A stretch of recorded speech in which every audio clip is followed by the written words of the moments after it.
What's up, everybody, and welcome in to another edition of Big Men on Basketball. It's not Big Men on Betting, it's Big Men on Basketball. We are back.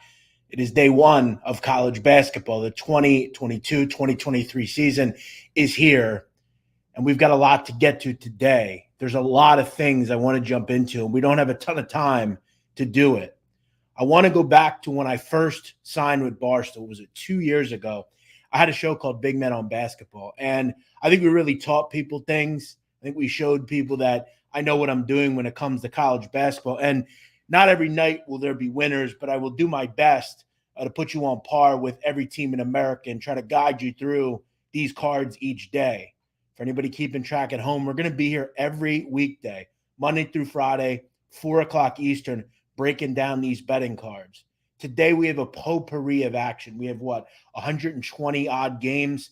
Now, I can't go through every one of them. However, what I can do is provide my information and try to help you guys fill out your cards today. As always, make sure you do it responsibly at the Barstool Sportsbook. But what I'm going to first kind of do is what I think you should do as the season gets started. And then we're going to get into some of these games. It was nice to get started with a winner here early. And I'll tell you, I really hadn't batted an eye at the number. It really didn't matter to me.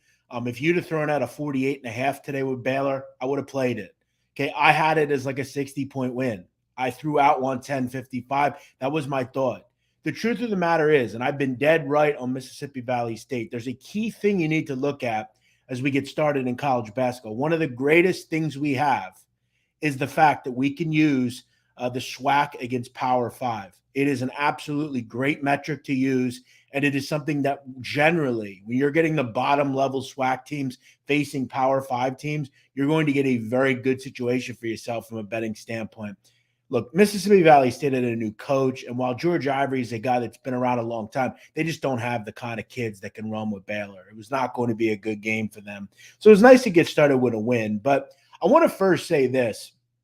When you're betting college basketball, particularly early, there are two things that you can understand. One of which you're going to have, if you put in the work, some advantages over bookmakers very early on, especially with being able to get some of these numbers, right? Grabbing a 38.5. That number closed 44.5. Now, while it didn't really matter, it was still a great opportunity to get the best CLV possible, right? You want to get the best number. But if you do the work, you do the research, you understand these teams, you understand what kind of schematics work against other teams, you're going to have a real good shot early in the season to make some profit, because these numbers, again, bookmakers don't know a ton. It's just that simple. And you're going to be able to kind of do what you do and really find some value on these cards. But I will say one thing, and this is something that I've always lived by. You definitely want to obviously throw the quantity up. Continue to keep the quality, the good picks, the solid stuff, not just betting to bet. But you definitely want to early on, I think, take more shots. And what you do by taking more shots is you lower your bankroll, right?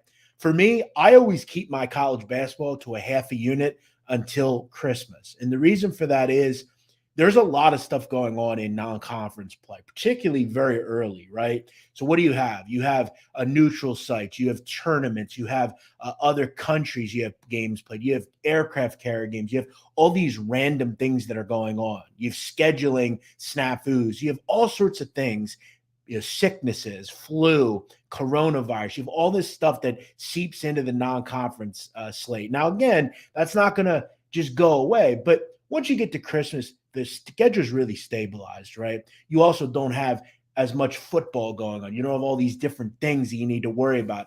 I think for me, when a basketball really kind of comes to a head at New Year's Day, that's when basketball, it's all conference play. You know the teams you're playing. You get the situations. You can really use the books and you can use the public against yourself and for yourself. There's just a lot that goes in. We're really just dipping our toes in. That's the important thing.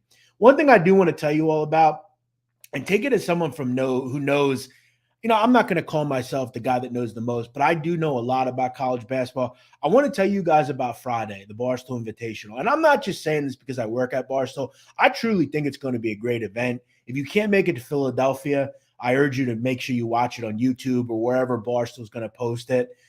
This is going to be a great event. You guys know that the one thing that Barstool has that a lot of these other companies don't is they have the ability to go out and do their own things, right? As far as they're not worried about what normal people want or normal people want to do. They're going to have fun. They're going to throw out yak basketball. They're going to have Dave and Dan on the call. They're going to have Jake Marsh. They're going to have myself and other people doing halftime shows. Guys that, again, you can have a good time with, and you can also have a great product as well. So you look at these teams, and people are going to say, you got two MAC teams, you got UAB, and you got Mississippi State. I'm going to tell you why both these games are very interesting. Akron and Mississippi State, that's going to be a really good game that's played in the 60s, right? It's going to be every possession matters, two really good defensive teams. You got an SEC team facing a really good, to me, MAC group. That's going to be a great kind of back and forth chess match. Then you're going to have, I think, one of the best mid-major games in the country all year, Toledo and UAB. One of the best players in the country in Jelly Walker against one of my favorite overall teams in the MAC. So I urge you guys, if you're in the Philly area, New Jersey, Delaware, Pennsylvania, New York, Maryland, Washington, D.C., wherever, if you can get up to Philadelphia Friday night, I urge you to be there. If you want, come say hello to me. I'll make sure I say hello back. It'll be fun. All right. Got so many comments, guys. I can't get to all of you. I'm just going to really cook. That's what I'm going to do. And I'll try to answer some of your questions. If you have a question, drop it. We'll try to get you here in the later show. And I'll kind of mix you in a little bit.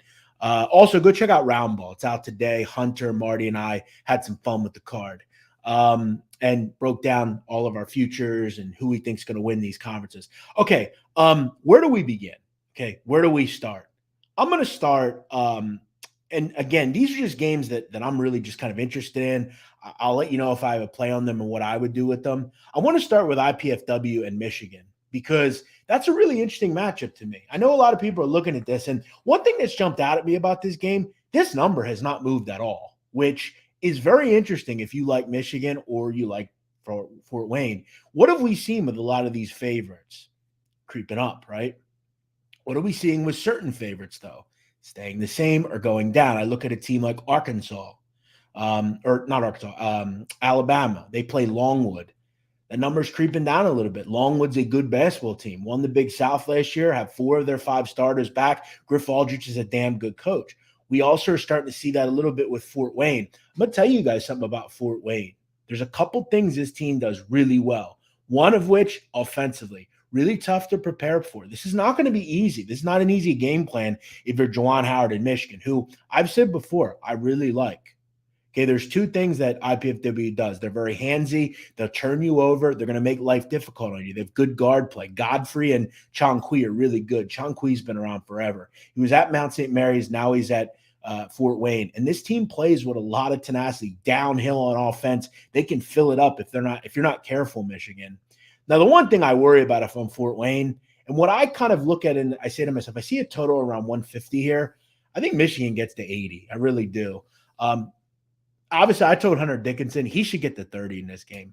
IPFW has absolutely no rim protection whatsoever. And Hunter's going to have a big game if he wants to.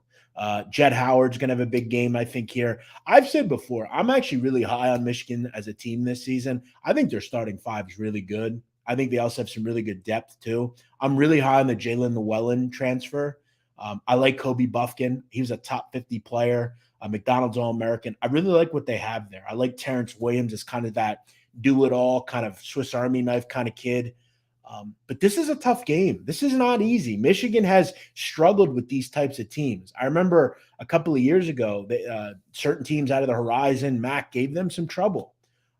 I kind of look at this and say if I was going to play this game, I'm looking towards the over a little bit here. I don't know if I'll ultimately get there with it, but I think we have a path to offense. And I got to tell you, I was not in love with Michigan's defense last year. But on offense, they should get whatever they want. They're too good at guards, and they have too many bigs that I think are really going to give Fort Wayne some trouble. And I'll tell you what, their backup group as well. You look at a guy like Yusuf Kayat, the Lebanese kid from Michigan. I think he could really give you some help here in the second half to keep this number going. Kind of screams to me, maybe like, I don't know, 86, 70, something like that. I could kind of see a situation like that. I felt like 150, I could see past offense, definitely for Michigan, but I could really see some past offense for IPFW as well. Let me say hello to a couple of people here. Paulie Walnuts, Chris, Fish, Smitty. Smitty says, very knowledgeable in basketball. Thank you, my friend. I appreciate that. Carter Cast says, what about UT Martin money line tonight? That's interesting because that's a game I had written down. Pittsburgh's not going to have John Hughley tonight. Femi Udokale is gone. This is a team that I think on the surface is not a good roster. They have some talent. Look, I like Jamarius Burton. They bring in Nelly Cummings, the Colgate transfer.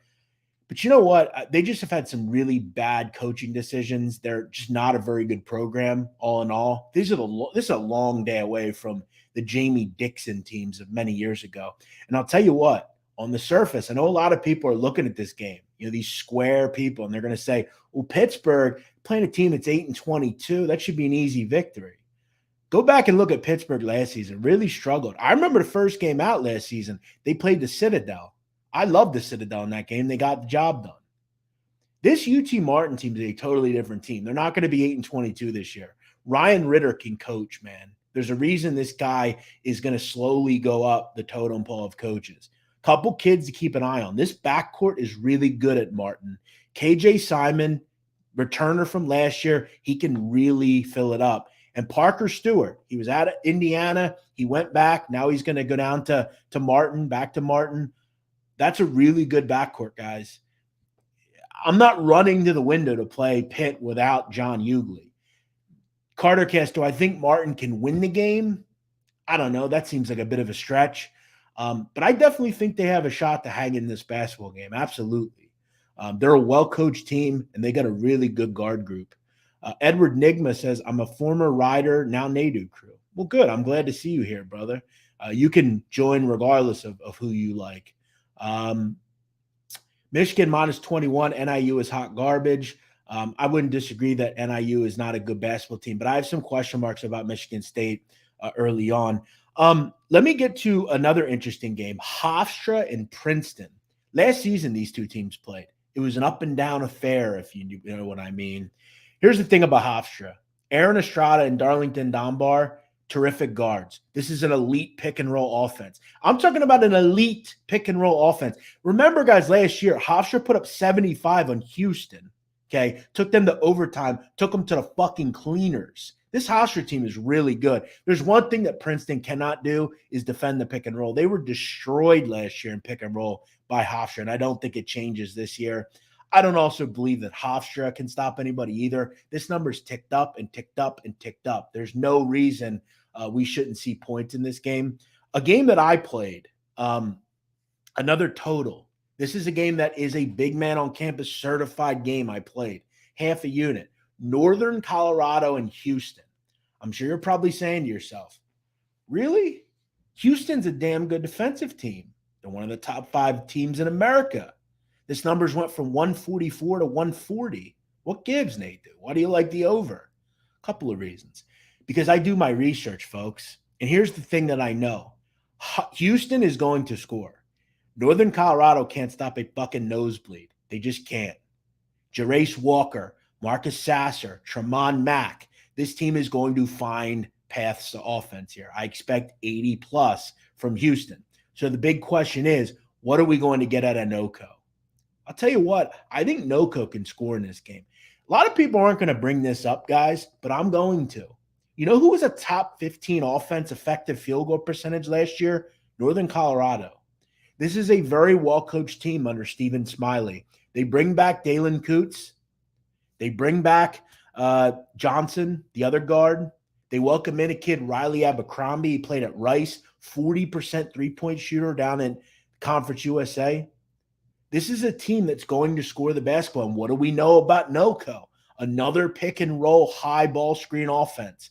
And what do we know about what I just said, guys? Think. Put your fucking heads into it. Houston struggled last year against who? Hofstra, who also plays a lot of pick and roll. You've got to look at what we saw last season, especially early, because that stuff plays dividends here. It really does.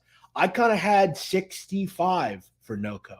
I think if they can get to 60, this game is going to go over the number.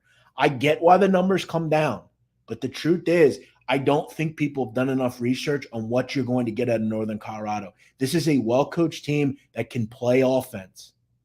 I'm not asking for 80 in this game. I just need 60. I think if they can get 60, this game is going to go over the number. It's that simple.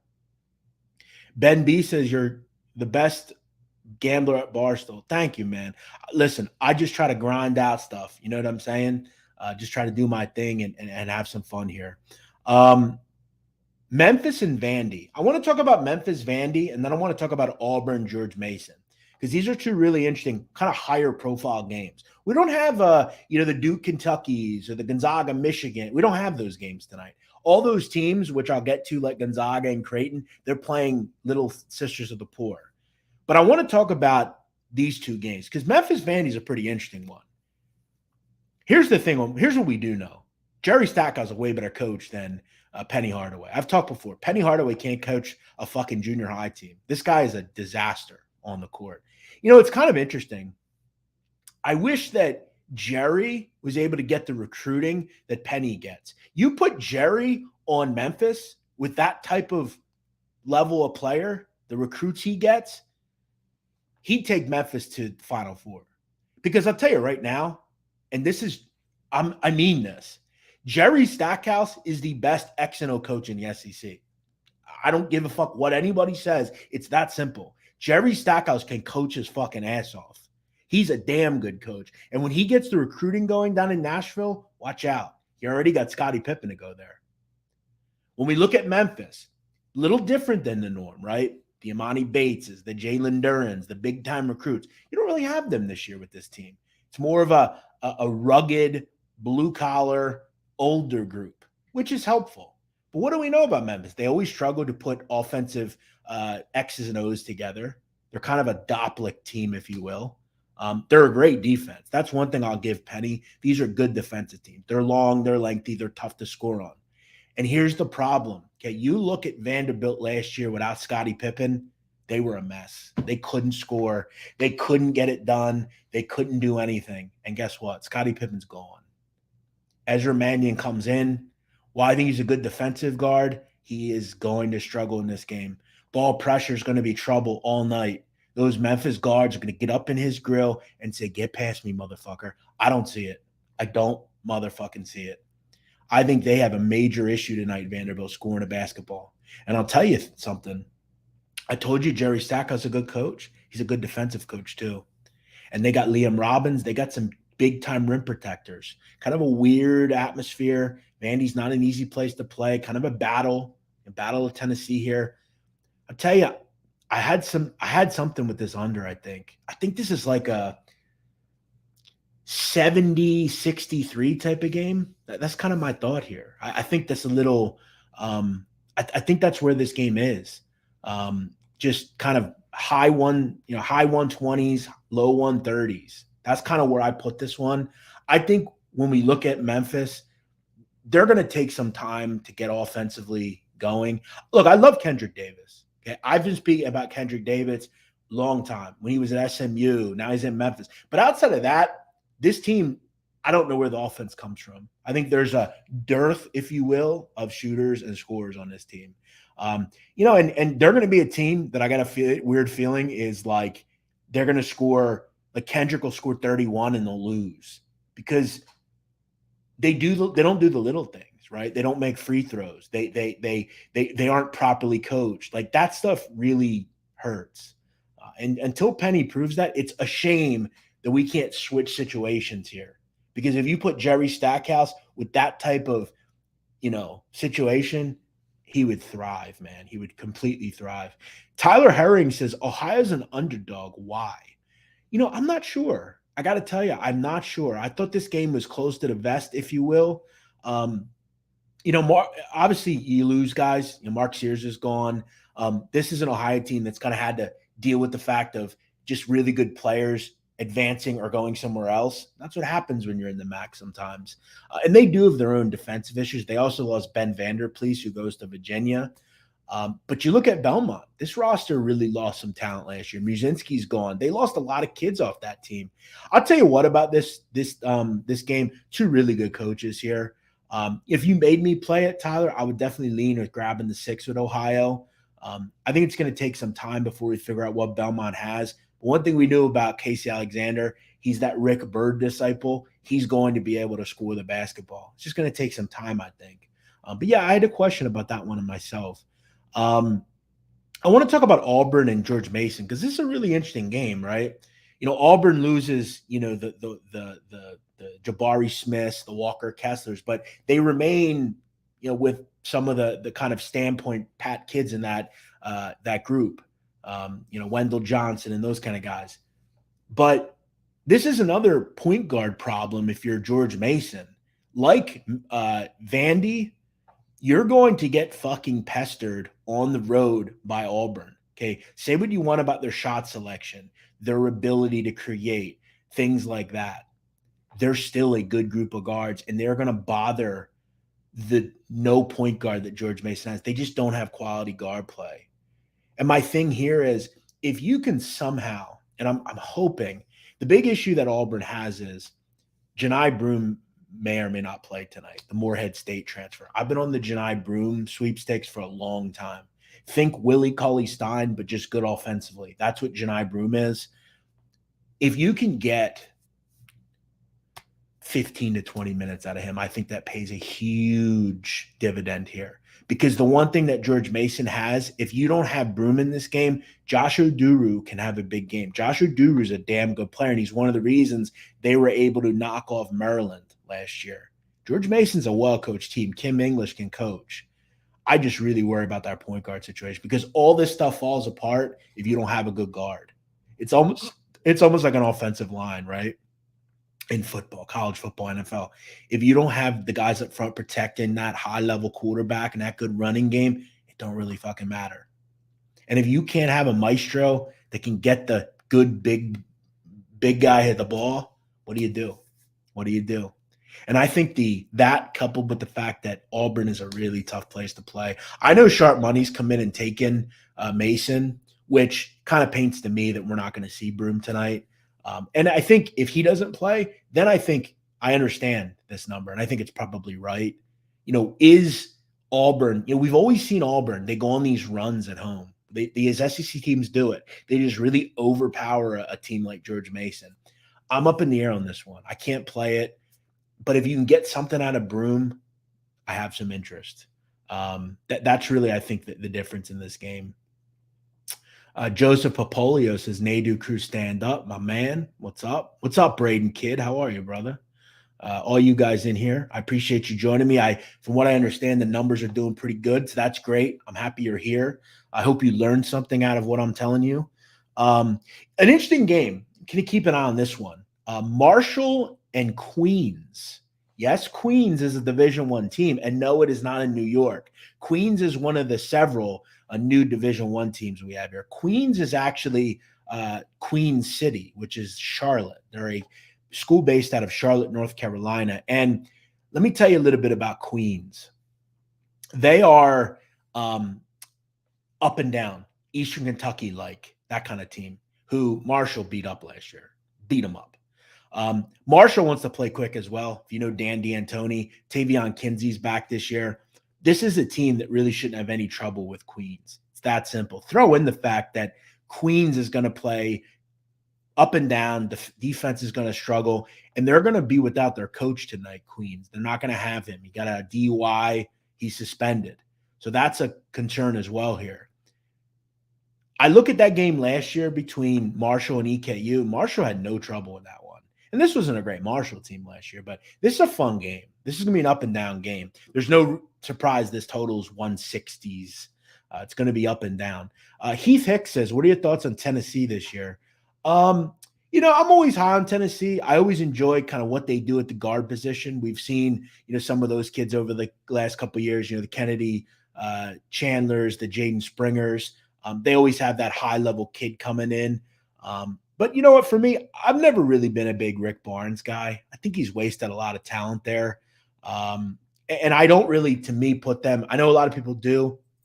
I don't necessarily put them in the same category as Arkansas and Kentucky and groups like that. I kind of put them on the second level. They'll still be very good. But, I don't love them like I've liked them in years past, just kind of my thought. Bobby Bushy says, Hunter Dickinson's point prop is at 18.5. Yeah, I think he can get. It's really a question of how quickly does Juwan pull him. So he played the other night. I think he only played 9 minutes in their game against Ferris State, which was an exhibition. I think we get a large part of Hunter Dickinson in this game. He should get into the 20s. Should be a big game for the big man. John Cusack's in here. How about that? Didn't know he was a basketball fan.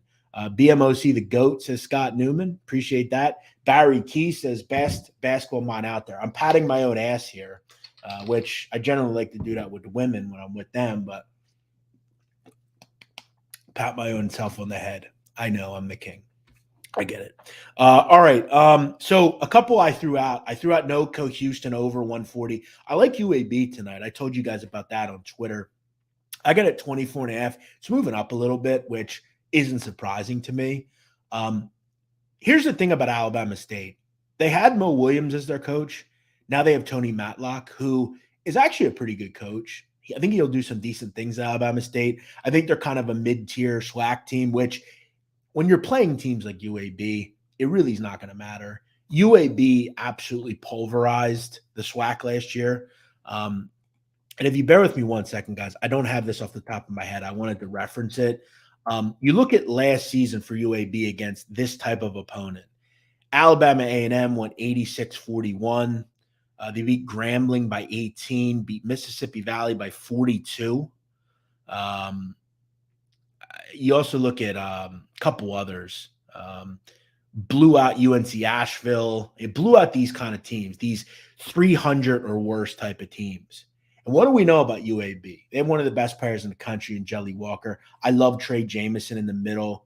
This is just going to be a really good basketball team. They got Eric Gaines. They got these big-time recruits they bring in from LSU and places like that. This is a really good Andy Kennedy team. I've said before, it's one of the top mid-majors in the country. This team is a ranked type of team. It's that simple. I also want to point out something that I think bodes well here. This is a game in Birmingham. Okay, you look at this situation. At home last year, Alabama-Birmingham was 9th in America in average scoring margin. What does that mean? Their average game at home, how much they won by. You look at home, 9th in America. That's damn good. They won games on an average, I think, of like by 19 per game. That's on average.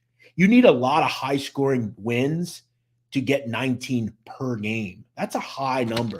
So this is a team that I think you really don't have much problem backing. They've had a lot of success against these types of teams. And I think really just we saw what happens when a team like Mississippi Valley State or Alabama State or Alabama A&M play this type of group. It's really not even a question of you just cover by half a point or a point. That could be the situation here, and maybe they win 100-75. I don't know. But the truth is, to me, when I bet these games, my excitement is I want them to win by 40 and be up by 40 with 3 minutes to go, so I don't have to worry about backdoors. Exactly what we saw today. Baylor's up 60, laying 38.5. I couldn't give a ugats what happens because they're not going to erase this deficit. I think a first half play is good here as well. Guys, again, I've studied this for years. I'm talking about 10 plus years. SWAC against Power 5 and high-level major teams. I consider UAB a high major team. They have high-level type players. They have an SEC caliber coach. Andy Kennedy was at Ole Miss, put some good teams in the NCAA tournament. So that's one I definitely like. I got a good number there. I think that's up to 27 now. Question is, how far do I want to go with it? I'm pretty happy around 24, 25. Don't want to go too much higher than that.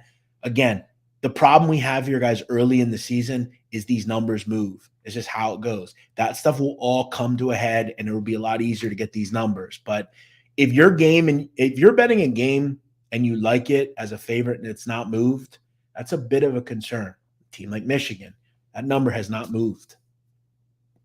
Why do I have a feeling that game is 82-72 or something? That's the concern there. Why haven't we seen a movement? What have we seen with these games? They're going up 4 or 5 points. You look at a team like Alabama, that numbers went down. Longwood, good basketball team. These decent mid to low major teams that can hang around in games. You don't need them to win. You just need them to hang around. Hit that like button. Exactly. Do me a favor, guys. Hit that like button. If you're new here, make sure you hit that subscribe button. I know I've seen a lot of familiar names in here from the old days when I have my own YouTube channel. Just to set the stage, guys, I used to do this way back, 2016, 2017. Remember that special 2018 season? On 1 unit bets per night, I made, I think, 46 units of profit. We were here, I had like several thousand subs at the time. I was getting 800-900 people watching the shows live. It was awesome. So I see a lot of familiar names. The guys that have been here, the Mile Highs and some of Thomas Lathan, some of you guys, you've been around forever. Ryan Jacobs, people that have been here, means a lot, man. We've met a lot of new friends as well. It's super cool. Try to answer questions. Okay, let me do several more that I like. I mentioned Northern Colorado, Houston over, talked about UAB. I definitely like that Memphis Vandy under. I want to talk about another game that I think we see a crooked offensive number, and I'm looking at a team total. At Barstool Sportsbook, you can find this, 87.5. Guys, I'm going to keep banging the drum. Jeff Goodman did it when he was on Round Ball. I know a lot of people that I respect in this space like them as well. This Creighton team, guys, is really good. I'm going to keep saying it. They are really good. I think they run away in the Big East this year, a Big East that I don't think is very good. Look at this game tonight, guys. This is a play I made, over 87.5. Creighton, I think if they can just roll the ball out, they can get to 90. You look at all the talent they have: Nemhard, Kalkbrenner, Kaluma, Trey Alexander, Baylor Shireman that comes over from South Dakota State, 40+% shooter, just a marksman. There's so much offensive talent here. Greg McDermott's got to be salivating when he sees this team on the court. But here's one thing, and I've heard a lot of people mention this. This defense, man, is going to be good. They're going to be real good. Kalkbrenner's a damn good defender. This team shuts motherfuckers down. You give me a top 20 defense from Creighton, that's what makes this team so dangerous. You look at tonight's matchup. They're playing a team called St. Thomas. St. Thomas was a new team to Division I last year, and they're a really interesting team. They have a coach, Johnny Tower. They were Division III at one point. They are going to shoot a ton of threes. That's what they want to do, okay? Creighton doesn't allow much of that, so that's not going to be good here. But the real problem I have with St. Thomas is defensively. I talked many times last season, this team can't guard a fucking stationary target. They're awful. 357th in defensive efficiency last year. We're even worse against two-point variety shots. This is a disaster of a defense. They cannot stop anybody. You look at even some of the competition. You look at in conference play, the Summit League, gave up over 80 points 9 different times. You look at the non-conference, give up 80 plus to Seattle, not the Supersonics, Seattle. Okay, this defense sucks. That simple. They play fast. They just cannot guard at this level. They just can't. And that's the problem with the Summit. You talk about teams like Omaha, St. Thomas, just sieves on the defensive end. They cannot stop teams.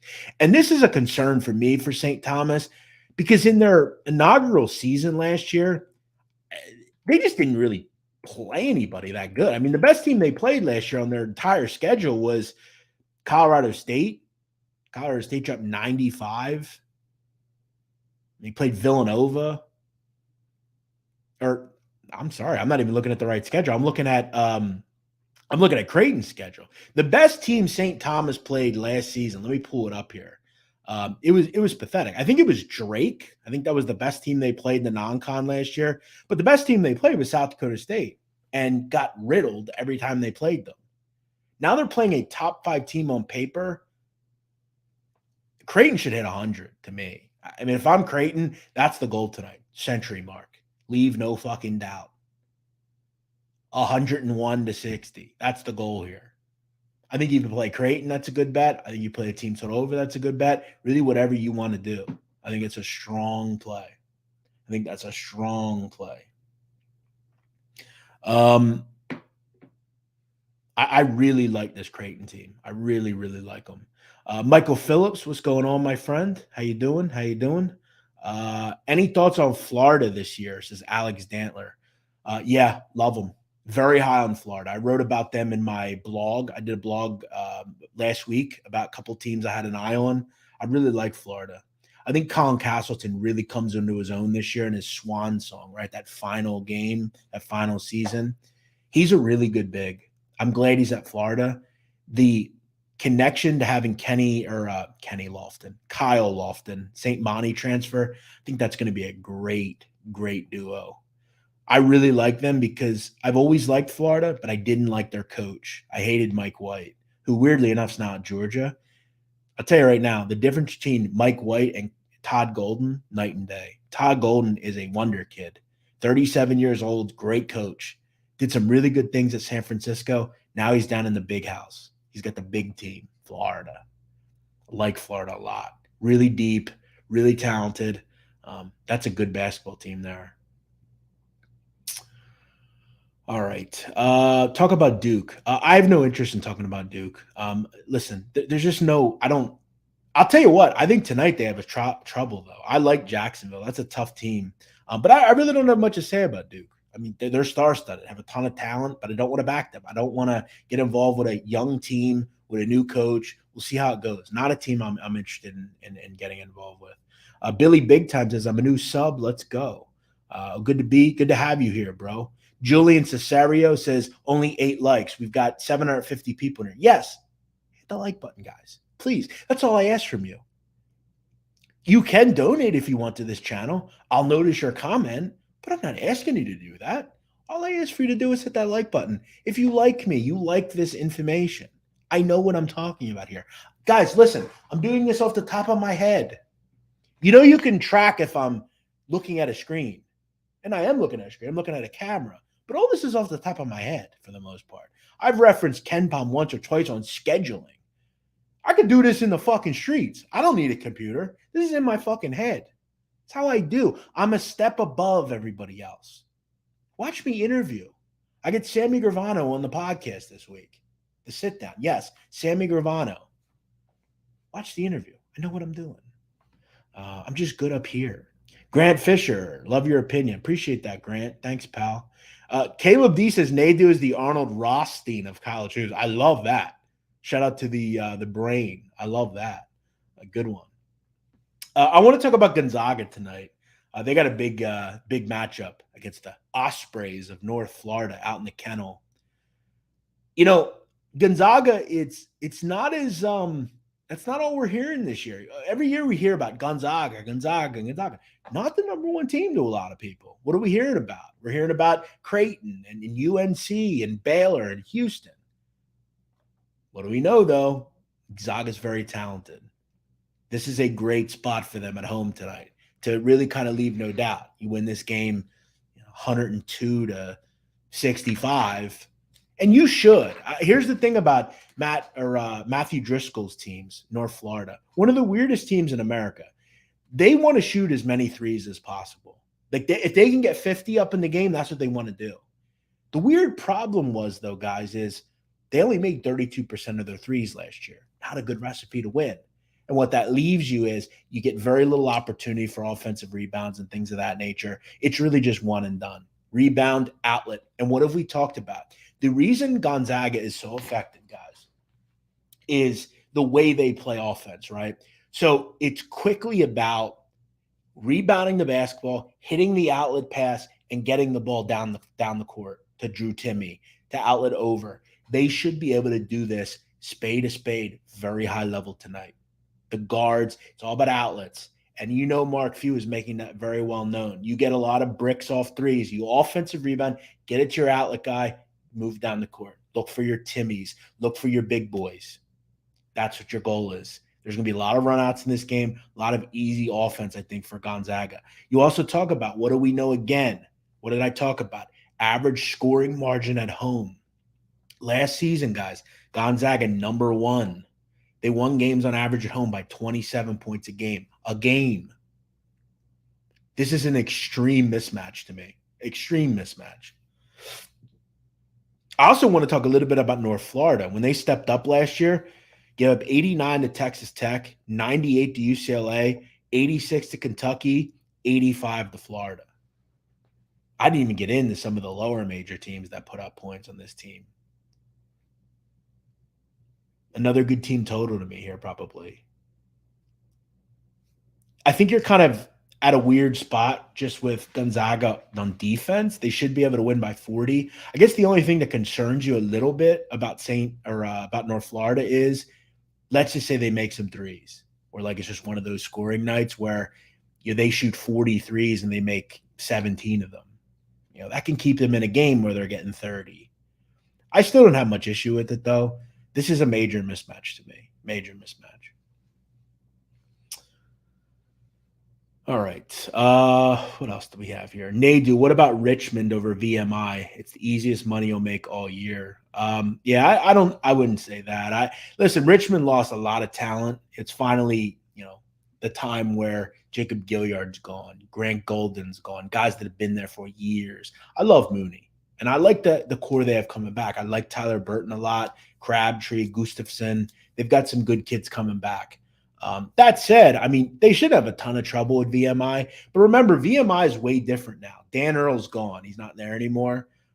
So that's kind of a totally different semblance of a team. VMI was a great team against the spread, but all their good players are gone. Kerfman's gone.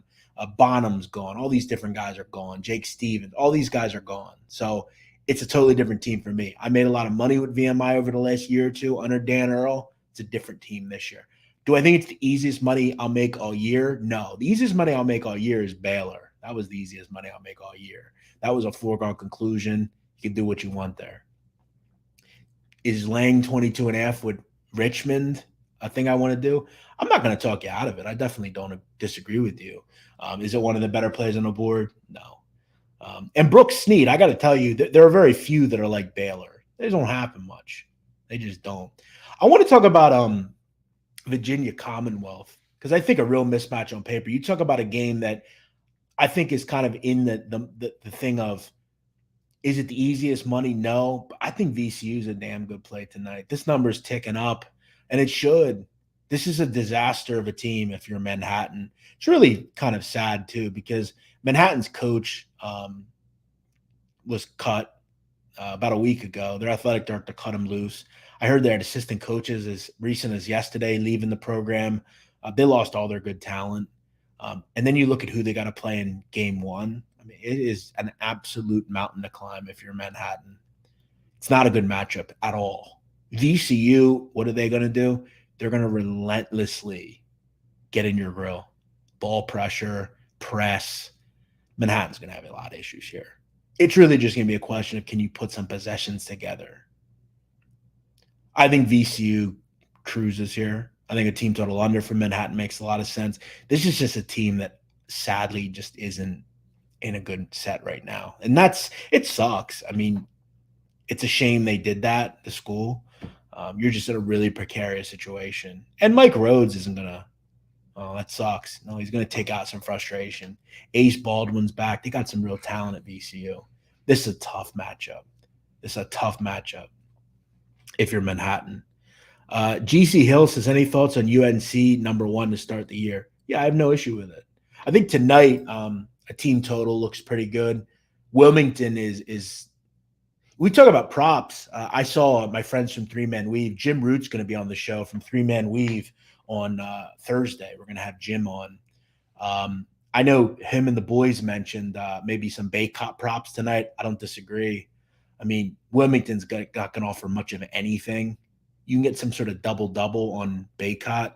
Big night for him. And what do we know about UNC? They hit the fucking glass. That's what they do at UNC. I don't know what Wilmington's going to be. They're going to be, I think, a regression team, because last year they really came on towards the end of the season, but they lose Jalen Sims. They lose Michael Kuru. There's a lot to replace there. So I have major issues. Guys, I'm happy you're here. I'm going to be here every day at 4 o'clock, taking your questions, talking these things out, giving you my thoughts on this card. 4 o'clock every day. Now, I will say Friday, I'm not going to be on. I'm going to be in Philly getting prepared for the Barstool Invitational, but I'll pop on live, do a Spaces or something for sure.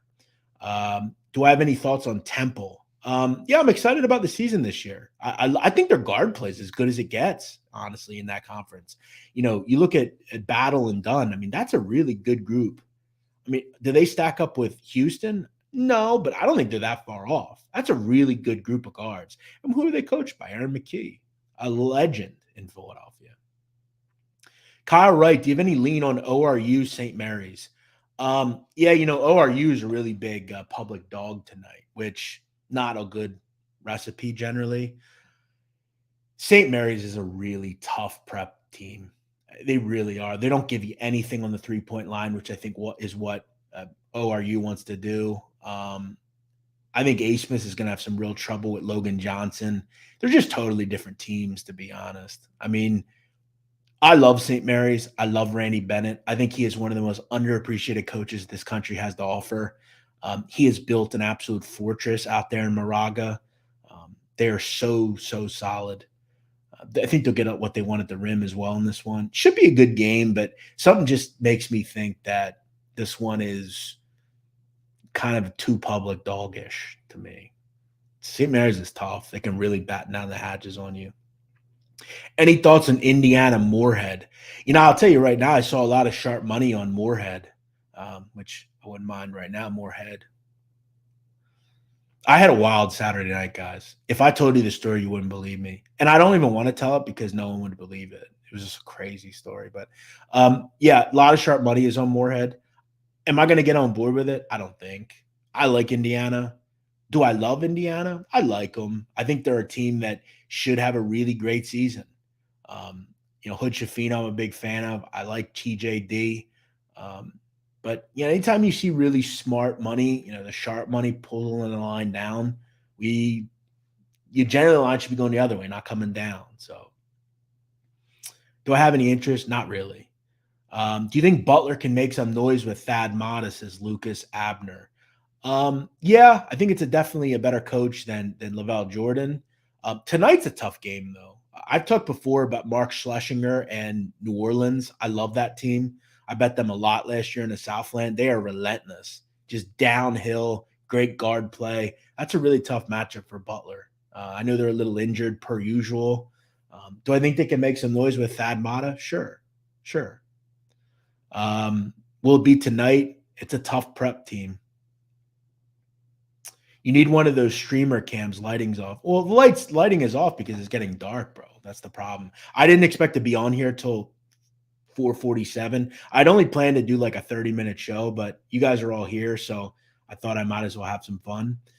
Texas Tech. I actually don't mind Texas Tech tonight. I actually like Texas Southern in game 2, though. Texas Tech's not going to have Fardaws Amik. That's a big loss. Shouldn't have any trouble with Northwestern State, though. Guys, if you're going to ask about a game, please include both teams and the line. Been with you for years. Can I get unblocked? Listen, guys, I will say this. You got to understand, I've been on Twitter since 2009. So for me, there's been a lot of history on Twitter. I admit when I was, younger and fatter, I was a lot bigger dick, and I immediately blocked people for shit. And now, again, I'm not, Terry Bosco blocks, but I have a decent amount of people. I usually, if you come to me and ask me to be unblocked, I'll do it right away. So if you're a couple of people out there that are blocked, just email me, the sitdown777@gmail.com. I'll get you unblocked. I've been on Twitter since 2009, guys. That's 13 years. A lot of shit's happened over 13 years. And maybe some have just fallen through the cracks. The sitdown777@gmail.com. Joe, if you're listening, can you put that email in the chat box, please? Just to let people know. Is Chris Beard a good coach? Does a bear shit in the woods? Yes, he's a good coach. He's a great coach. He's one of the best coaches in the country. Guys, a team I want to talk about, maybe not tonight, because I think the line's a little high. Not saying I wouldn't play it. Because I love Lavelle Moat and NC Central, they're going to really struggle against Virginia. I'm telling you guys now, I'm going to keep saying this. Virginia is a very good basketball team. I think they can win the ACC. I think they can make a run all the way to the Final Four. This is the best Virginia team. Thank you. It's the sit down, though. It's wrong. Take that off, please. The sit down. Sorry, Joe. This is the best Virginia team since the team that won the whole thing. That simple. Kahi Clark's been there 70 years. Solid point guard. Okay. I love Jaden Gardner. I like Armand Franklin. Thank you. There's the email. If you are blocked and I blocked you by accident or something a while ago, just email me there. I'll get to you after the show. I actually have to go to the pharmacy after the show, but once I get back, I'll do it. Thank you. Appreciate that. Yeah, I like Virginia a lot because what do we know about them? Carefully orchestrated ballet on defense. You look at the kids coming in, some of these freshmen coming in, McNeely, kid can play defense. He played the pack line in high school. That's huge. I like Gardner. I like Franklin. And what do we know? It's another year. You're not coming in, right away. You have a year under your belt. Ben Vanderbilt, think he can help with that shot making, mover blocker offense. Shadrick, I like him as a big. They never have great bigs. He's a Jack Salt type of player, but a better Jack Salt type of player. I like Virginia, guys. I'm telling you that now. I've been saying that, and I'm going to keep saying it. Virginia, Florida, Creighton, Arkansas. Arkansas, though, is a tough team to back early in the season because they struggle out of the gate. They got blown out in exhibition play. Michigan beat them by 30.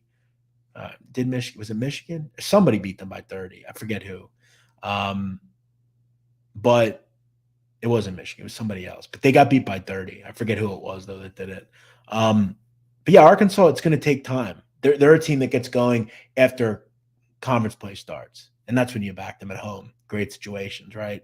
But this is a tantalizing team. Moody, Nick Smith, who I think is a top freshman. It's my opinion. I think he's the best freshman in the country.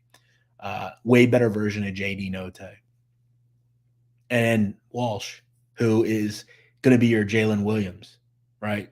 That's a really good team. Trayvon Brazil's there. Ricky Council. Debo Davis. They've got all sorts of kids. Plus, they have Musselman. So, that speaks for itself. All right. So many comments.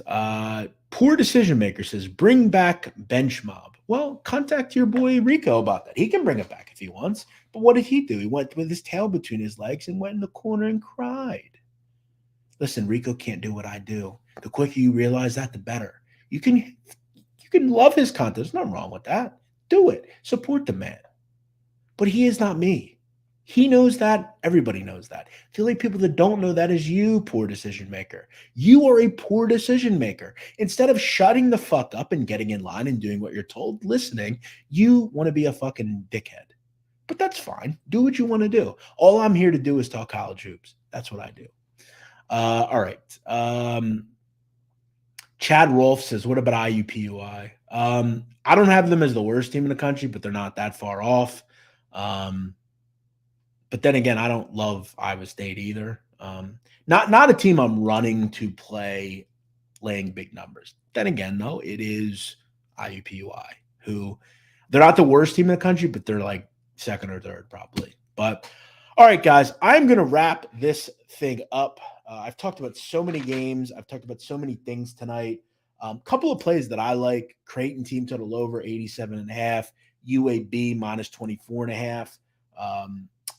Northern Colorado and Houston over 140. And it really doesn't matter what you do as far as Gonzaga is concerned. But, I mean, whether you want to lay the number, first half, team total, I'm really just kind of putting that wavelength on there for you. Because, again, the one thing about laying the number or anything is North Florida could get hot, but that's probably not going to happen. A game I'm looking forward to, though, is Memphis-Vandy. I think that's a sloggy game. I think that's like first to, 65 wins. Like I said, I think it's like a 70-63 type of game. I lean Memphis for sure. I think Vandy has a lot of trouble scoring in this game. I just really do. Before I go, let me just say hello to a couple of the people. All right. What's your lock of the day? I don't do that. If I had a lock of the day, it would have been Baylor. But I don't do lock of the days. That's not my thing. I do think VCU is a good play. First half, full game, really whatever you want to do there. Coppin State, Charlotte, no real opinion on that one. Coppin State's lost a lot of talent. Zarzula's gone. Not great. Creighton first half team total. Yeah, shouldn't have any issues. Gonzaga is always very good at first half team totals. I've talked about that. at length. Is your card on Twitter? No, I just gave it to you. Why do I need to put it on Twitter? I just gave you it. The goal, guys, is to watch the show. It's like school. You miss school, you miss out. If I do a show with Sammy Gravano on YouTube, I'm not going to type it all out and put it on Twitter. No, I want you to watch the show. We're trying to build something here, folks. So, yeah, that's what we're doing here. If you haven't heard your game, I may have talked about it. Someone's asked about Michigan. Already talked about it. It's one of the first games we went over. As always, thank you for watching, guys.